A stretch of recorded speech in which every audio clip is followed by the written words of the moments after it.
What if I told you that you can replace 90% of your bathroom and house products with only these 7 ingredients? I know it sounds crazy, and it's a thing that I'm most passionate about. Basically finding the least ingredients possible and make functional skincare that works. And here's something I want you to do. Next time you go into your bathroom, just pick up your shampoo, your deodorant, your lip balm, your whatever body soap or body wash you use, and look behind at the ingredient list and just count the ingredients. Your face cream probably has something like 20-30 ingredients. Your deodorant has around 10 to 15 ingredients. Your body wash might have up to 20 ingredients. If you add everything up, you will get more than 100 ingredients for all of the different products you have in your bathroom. And don't let me start on your kitchen and your other home products. And I'm not saying that those ingredients are dangerous. Most of them are fine. What I'm saying is that you don't need all of those ingredients to make the products you need. You can basically use the same ingredients like shea butter, coconut oil, olive oil, glycerine, over and over again in different products and tweak the ratios, adjust the formulation to create a completely new product. And that's what I want to teach you today. Once I figured out formulation, I understood that there's only very few ingredients that actually do the work in any type of skincare or home product.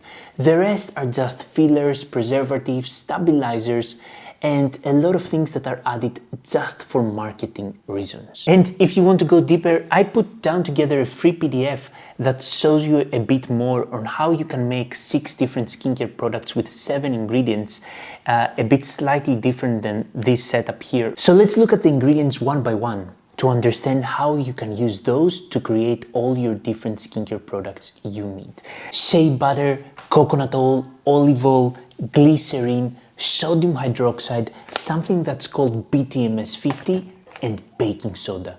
Literally, that's all you need. So coconut oil is high in lauric and myristic acid.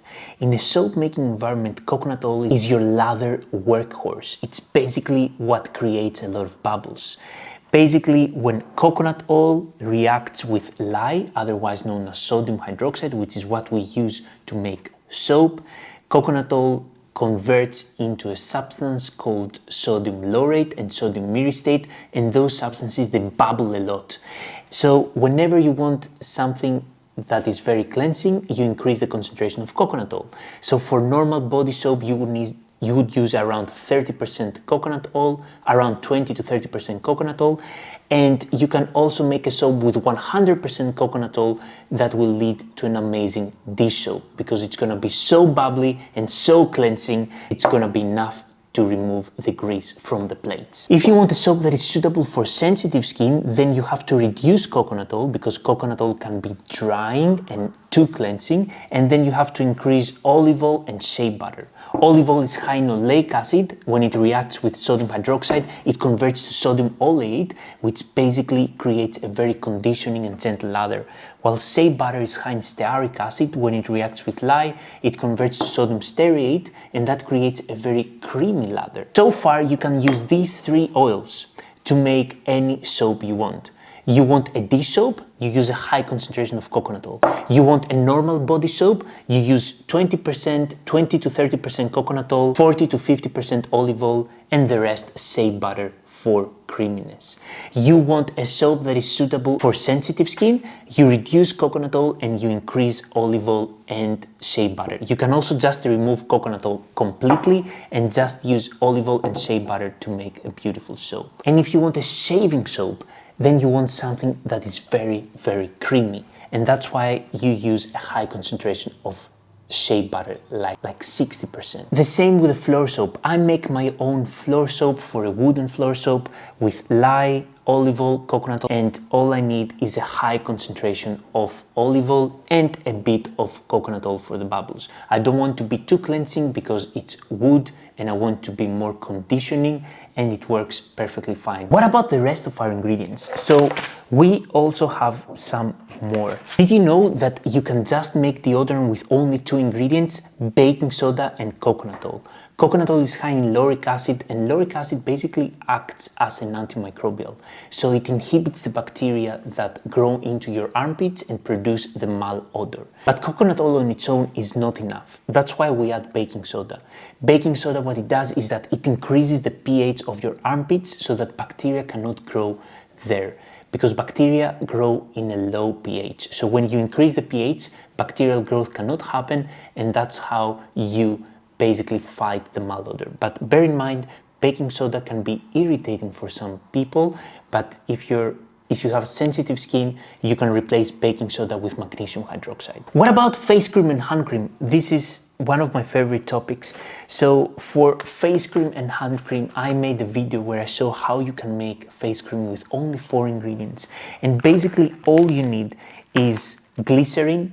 Glycerine is an amazing humectant. It traps moisture into the skin. Then you need shea butter, or if you like beef tallow, you can use beef tallow instead.